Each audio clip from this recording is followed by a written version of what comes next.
ایک مرتبہ ایک بزرگ نے ایک محفل میں اپنی بند ہتھیلی کو سب کی طرف کر کے دریافت فرمایا، میرے ہاتھ میں کیا ہے؟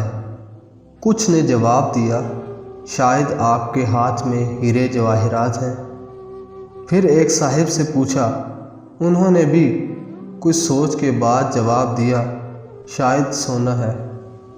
پھر پوچھنے پر ایک نے جواب دیا کہ آپ کے ہاتھ میں اگر ہیرے جواہرات نہیں اور سونا بھی نہیں تو یقیناً چاندی یا کوئی قیمتی چیز ہوگی۔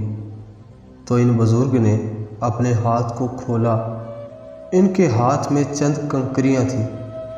وہ سب حیران رہ گئے۔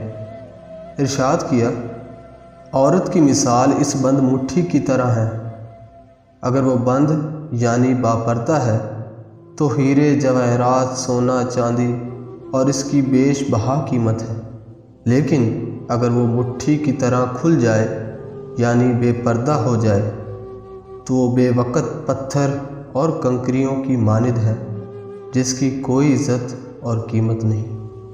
عورت سے اگر علم چھین لو گے تو جہالت نسلوں میں سفر کرے گی، اور اگر تعلیم کے نام پر عورت سے پردہ چھین لو گے تو بے حیائی نسلوں میں سفر کرے گی۔